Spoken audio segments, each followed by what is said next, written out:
What's the coolest story from the bubble, Brett? What's something that happened that you'll kind of, maybe not even on the court, maybe something off the court in the hotel, or like you said, walking around the track and, talking to Spo for a while, whatever it was.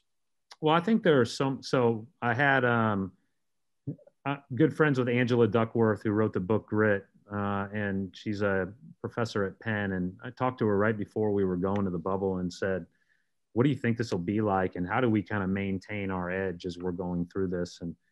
And she said, I think it'll be really hard at the start.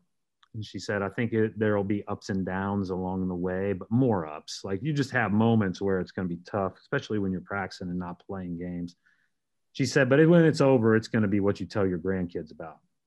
And regardless of result, I'd say that's probably going to be the case, because it really was a incredibly unique experience. I'd say the two things, I'll give you one on the court and one off of it. So I'd say off of it was the whole week when Jacob Blake was shot in Kenosha and the Bucks decided not to play, and then everybody followed suit. All of the discussions, all of the raw emotion, that whole week was like really memorable and really impactful. And I think that the players and coaches and everybody else that went down there with the idea that it was really important to not only play well and find joy in the game you love, but also to use this platform to inspire and inspire. I think obviously voting became a huge push in the league, and from that moment, even more of one. And that week was really impactful. On the court, I would say that our first game we played in the exhibition games, we got drubbed by Oklahoma City. That's right. And there were no fans. And I knew we were going to get drubbed immediately because Chris Paul was by far the loudest person in the gym.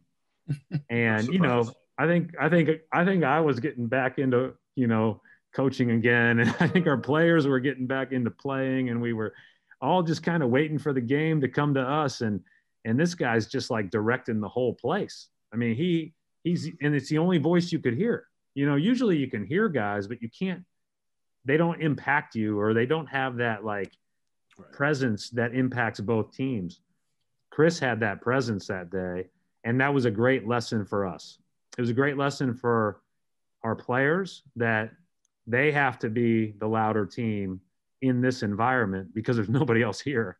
And it was a great lesson for our staff that all of us had to be a little bit louder to add not only to what we were all trying to accomplish, but to the energy of the building. The buildings, you saw that the way it was presented on TV was really cool, right? It looked like a stage. You had all the people around, you had the music in the background, but it wasn't very loud.